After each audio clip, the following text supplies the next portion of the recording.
پھر آئیے حضرت ابراہیم علیہ السلام کا زمانہ دیکھیں، جناب ابراہیم کو حکم ہوا کہ اپنے بیٹے اسماعیل کے ساتھ خانہ کعبہ کی تعمیر کرے۔ حضرت ابراہیم نے کعبے کی تعمیر شروع کی۔ جب کعبے کی دیواریں بلند ہو گئی، ہاتھ وہاں تک نہیں پہنچ رہا تھا، اپنے بیٹے اسماعیل سے کہا بیٹا اسماعیل ایک پتھر لے آؤ تاکہ اس پہ کھڑے ہو کے میں کعبے کی دیواروں کو بلند کروں، کہ میں چاہتا ہوں کہ اللہ کا گھر دوسرے گھروں سے بلند ہو، امتیاز ہو جائے۔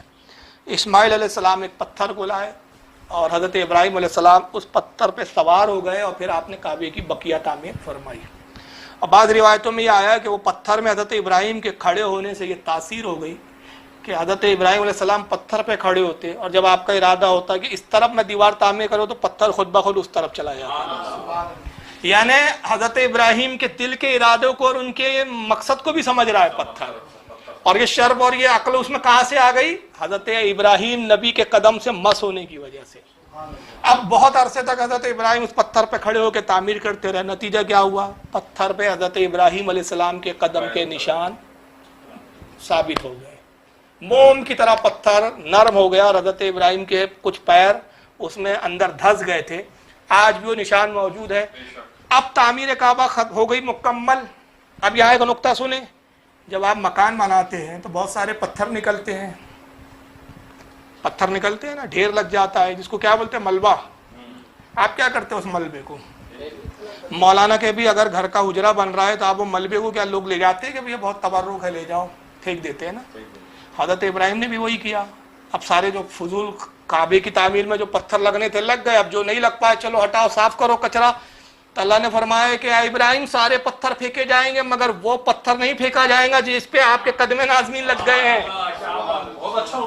آپ کے قدم نازمین سے اس کو شرف جو حاصل ہوا، اب یہ تبرک ہو گیا، قیامت تک اس کو رکھا جائے گا، اور اس کی عظمت کیا ہوگی اس پتھر کی؟ اللہ فرماتا ہے پارہ نمبر 1 سورہ بقرہ آیت 125، وَاتَّخِذُوا مِن مَقَامِ إِبْرَاهِيمَ مُصَلًّى، اس پتھر کو رکھو اور کہا ایمان والو مقام ابراہیم کو اپنی نماز کی جگہ بنا لو۔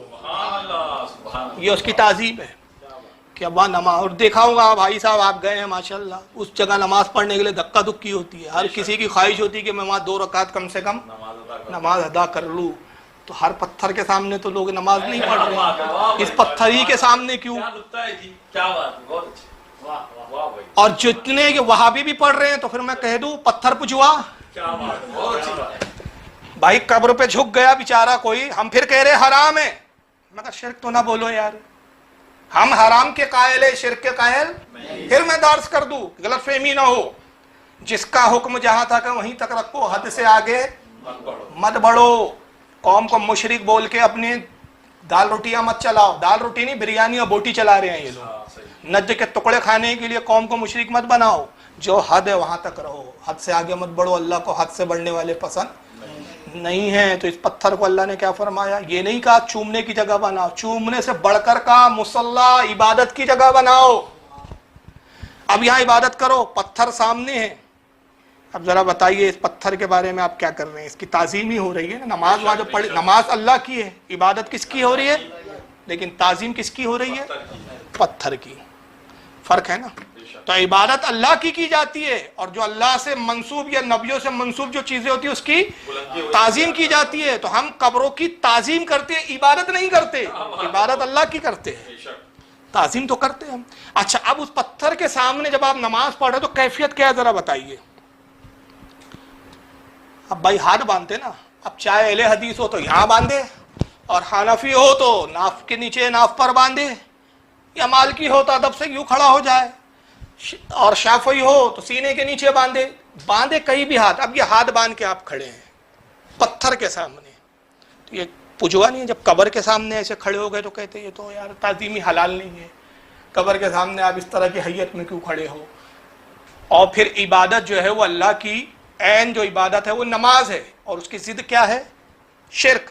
تو پتھر کے سامنے اگر ہاتھ باندھ کے آپ کھڑے ہیں، پھر اسی پتھر کے سامنے آپ سجدہ کر رہے ہیں، تو پھر یہاں قبر پجوا کی کہہ رہے ہو تو یہاں پھر پتھر پجوا کیوں نہیں کہتے ہو پھر آپ؟ تو سوال کیا پھر پیدا ہوتا ہے؟ تو یہاں پھر وہاں بھی ایک جواب دیں گے آپ کو، کہیں گے دیکھیے صاحب اصل میں معاملہ کیا ہے کہ وہ پتھر کی جو ہے وہ اللہ کا حکم ہے کہ اس کی عزت کرو، کہ یہاں قدم کے نشان ہے، پتھر کی ہم عبادت نہیں کر رہے ہیں، نیت اللہ کی عبادت کی ہے۔ یہ جواب آئے گا۔ اور ایک اور میں بات بتا دوں، آپ مساجدوں میں ہوتے ہیں تو مسجدوں میں بھی آپ نے دیکھا ہوگا کہ معاملہ کیا ہوتا ہے، سامنے کی جو صف ہے، جب آپ سجدے میں جاتے ہیں تو سامنے والے کا پیر آپ کے سامنے ہوتا ہے اور آپ کا پیر آپ کے پیچھے والے کے، تو آپ کیا وہ پیر کو سجدہ کر رہے ہیں یا اس شخص کو سجدہ کر رہے ہیں؟ پہلی صف والا کیا امام کو سجدہ کر رہا ہے، دوسری صف والا کیا پہلی صف والوں کو سجدہ کر رہا ہے؟ حالانکہ سر کہاں ہے؟ پیروں میں ہے، سامنے والے کے پیروں میں آپ کا سر رکھا ہوا ہے۔ بعض اوقات اتنے قریب ہوتے جب بھیڑ ہوتی ہے کہ سجدے سے اٹھو تو سامنے والے کا پیر اور کمر بھی لگ جاتی ہے، اتنا چپک چپک کے بھی نماز پڑھنی پڑتی ہے۔ تو کیا سامنے والی کی آپ عبادت کر رہے ہیں، یا نہ عبادت کر رہے ہیں نہ تعظیم کر رہے ہیں؟ حالانکہ دیکھنے والا ظاہراً یہی سمجھے گا کہ بھائی آپ اس کو سجدہ کر رہے ہیں، لیکن کہیں گے نہیں صاحب ہم اس کو سجدہ نہیں کر رہے، سجدہ اللہ کو ہو رہا ہے۔ وجہ کیا ہے؟ قرآن حدیث پاک ہے، صحیح بخاری کتاب بدء الوحی، باب کیف کان بدء الوحی الی رسول اللہ صلی اللہ علیہ وسلم، حدیث نمبر 1، بخاری کی پہلی حدیث ہے یہ۔ جیسے بخاری کا آپ پہلا صفحہ کھولیں گے تو یہ پہلی حدیث ہے، صحیح بخاری ہے، دیکھ لیں آپ، یہ ہے صحیح بخاری، جیسے کھولے پہلی حدیث ہے یہ بخاری کی۔ اور پہلی حدیث کیا ہے؟ ان علقمہ ابن وقاص اللیشیہ یقول، حضرت علقمہ بن وقاص لیشی رضی اللہ تعالیٰ عنہ روایت کرتے ہوئے کہتے ہیں، سمعت عمر بن الخطاب رضی اللہ عنہ علی المنبر قال، وہ کہتے ہیں میں نے دیکھا کہ حضرت عمر ابن خطاب، امیر المومنین عمر ابن خطاب رسول اللہ کے ممبر پر ہیں اور حضور کے ممبر پہ وہ خطبہ دے رہے تھے، کھڑے ہو کر کہہ رہے تھے سمعت رسول اللہ صلی اللہ علیہ وسلم یقول انما الاعمال بالنیات، وہ کہہ رہے تھے کہ لوگوں میں نے رسول اللہ کو یہ کہتے ہوئے سنا کہ اللہ کے نبی نے فرمایا کہ بے شک اعمال کا مدار نیت پر ہے، اعمال کا مدار کائے پر ہے؟ یہ حدیث جان ہے اسلام کی، اعمال کا مدار نیت پر۔ اس کو امام بخاری کے علاوہ امام مسلم نے بھی لایا ہے، حدیث نمبر 820، مسلم شریف حدیث نمبر 4820، امام ابو داؤد نے لایا ہے اس کو حدیث نمبر 2201، امام ترمذی نے اس کو لکھا ہے حدیث نمبر 1647، امام نسائی نے اپنی سنن میں لایا حدیث نمبر 75، امام ابن ماجہ نے اپنی سنن میں لایا حدیث نمبر 4227، امام ابن مبارک نے کتاب الزہد میں لایا حدیث نمبر 188، امام احمد نے مسند احمد میں لایا حدیث نمبر 168، امام بزار نے مسند البزار میں لایا حدیث نمبر 257، امام ابن حبان نے لایا اپنی صحیح میں حدیث نمبر 388، امام ابو نعیم نے حلیۃ الاولیاء جلد 842، امام دارقطنی نے اپنی سنن میں حدیث نمبر 131، امام بہقی نے سنن الکبریٰ حدیث نمبر 2254، اور بھی حوالے اتنے میرے خیال سے 13 حوالے میں نے یہاں بیان کیے۔ تو یہ حدیث نے واضح کیا کہ اصل مدار کس پر ہے عمل کا؟ نیت پر۔ تو اب اگر آپ حضرت مقام ابراہیم کے سامنے سجدہ کر رہے ہیں تو مقام ابراہیم کے اس پتھر کو سجدہ نہیں کر رہے ہیں، بلکہ سجدہ کس کو ہو رہا ہے؟ کیونکہ نیت آپ کی کیا ہے؟ اللہ کو سجدہ کرنے کی۔ بلکہ میں ایک بڑی اہم بات بتا دوں، آپ سرکار مفتی اعظمین رحمۃ اللہ علیہ کی فتاوی مصطفیہ دیکھیں آپ، اس کی جلد نمبر 1 ہے، صفحہ 14۔ حضور مفتی اعظم کے زمانے میں کسی نے ایک سوال کیا کہ ہندو یہ اعتراض کرتے ہیں مسلمانوں پہ کہ ہم پتھر کے سامنے جھکتے تو تم ہمیں مشرک کہتے ہو، تو تم بھی تو کعبے کے پتھروں کے سامنے جھکتے ہو، تو پھر تم مشرک کیوں نہیں؟ تو مفتی اعظم نے کیا جواب دیا؟ ذرا جواب سنیں سرکار مفتی اعظم کا۔ وہ کہتے ہیں کہ اصل میں جو کعبہ ہے، قبلہ ہے، وہ ہمارے لیے ایک سمت ہے، ڈسپلین کے لیے، عبادت میں چاہ کے ڈسپلین قائم رہے۔ ہمارا یہ عقیدہ نہیں ہے کہ کعبۃ اللہ میں ہی اللہ ہے یا اسی سمت میں اللہ ہے، اللہ تو سمتوں سے، جہتوں سے، مکان سے، قید سے، قیود سے پاک ہے، یہ تو ڈسپلین کے لیے۔ ہم پتھر کو سجدہ نہیں کرتے، اس کی طرف ڈسپلین کے لیے رخ کرتے۔ اور اگر نعوذ باللہ کسی کا یہ عقیدہ ہو، سنیں غور سے، اگر کسی کا یہ عقیدہ ہو کہ میں کعبے کے پتھر کو سجدہ کر رہا ہوں، وہ کافر ہے۔ کعبۃ اللہ کے پتھروں کو ہم سجدہ احترام کرتے ہیں کیونکہ کعبۃ اللہ ہے، دوسرے گھر سے ممتاز ہے، اللہ کا گھر ہے۔ احترام ایک الگ چیز ہے، تعظیم ایک الگ چیز ہے، لیکن سجدہ ایک الگ چیز ہے، زمین آسمان کا فرق ہے۔ تو یہاں بھی جو مدار ہے وہ کائے کا ہے؟ نیت کا، کہ نیت کعبۃ اللہ کو سجدہ کرنے کی نہیں ہے، کعبے کے پتھر کو سجدہ کرنے کی نہیں ہے، نیت اللہ کو سجدہ کرنے کی ہے۔ تو اصل میں نیت دیکھی جائیں گی۔ تو سوال یہ پیدا ہوتا ہے کہ جب کوئی قبر پہ سجدہ کرتا ہے تو آپ وہاں اس کی نیت کیوں نہیں دیکھتے؟ جب وہ بندہ کہتا ہے کہ میں تعظیم کا سجدہ کر رہا ہوں، تب بھی آپ اس کی نیت نہ دیکھ کے فتوے لگا دیتے ہو۔ آپ یہاں بھی تو دیکھو، شرک کے معاملے میں تو نیت مان لی جائیں گی کہ شرک کے مقابل ہو، جب کہہ رہا ہے کہ تعظیم کا سجدہ ہے، لیکن چونکہ تعظیم حرام ہے تو وہاں اعتبار نہیں ہے، تو حرام کا حکم ہم لگائیں گے لیکن شرک کا حکم نہیں لگائیں گے۔ اور نتیجہ یہی ہوا کہ جب یہ نیت کا جو معاملہ ہے، اگر اس کو نظر انداز کر دیا جائے, نیت نہ پوچھی جائے, بس آپ نے وہ کیفیت دیکھی اور دھاڑ سے فتویٰ لگایا, سامنے والا چیخ رہا ہے کہ دیکھیے صاحب یہ اگر میں چوم رہا ہوں چادر کو تو بھیا یہ رکوع مت بولو اس کو, یار جھکا ہوں میں چادر چومنے کے لیے, تو آپ کو دکھ رہا ہے رکوع کر رہے ہو آپ, جی نہیں بھائی میری نیت رکوع کی ہے ہی نہیں, چومنے کی ہے, نیت تو دیکھو. ارے بھائی آپ سجدہ کر, ارے بھائی میں سجدے کے لیے اللہ کی عبادت نہیں کر رہا ہوں, نہ اس کو خدا سمجھ رہا ہوں, صاحب مدار کو تعظیم کر رہا ہوں. تو آپ تعظیم پر حکم لگا سکتے ہیں کہ اس طرح تعظیم جائز نہیں, لیکن نیت کی بنیاد پر شرک کا فتویٰ تو نہیں لگا سکتے. اور اگر فتوے لگانے کا اتنا شوق ہے اور ایسا آپ نیا دین گڑھنا چاہتے ہیں تو پھر میں کچھ ایسی حدیثیں پیش کرتا ہوں کہ جو ان کے عقیدے کی دھجیاں اڑا دیں گی پھر, اور اس سے آپ کو اہل حدیث کی جہالت پتہ چلیں گی کہ روئے زمین کے کتنے بڑے جاہل ہوتے ہیں. دیکھیے صحیح بخاری انہی کے گھر کی چھپی ہے بیچاروں کی, دارالسلام سے چھپی ہے, صحیح بخاری کتاب الصلاۃ, باب نمبر 48 ہے, اور باب کا نام امام بخاری نے جو قائم کیا ہوا ہے, حل تم بشا قبور و مشرک الجاہلیتی وَيُتَّخِذُوا مَكَانُهُ مَسَاجِدًا. اس کا مطلب یہ ہوتا ہے کہ کیا جہالت کے دور کے مشرکوں کی قبریں کھود کر ان جگہوں پر مسجدیں بنا لی جائے, یہ ایک باب قائم کیا ہے.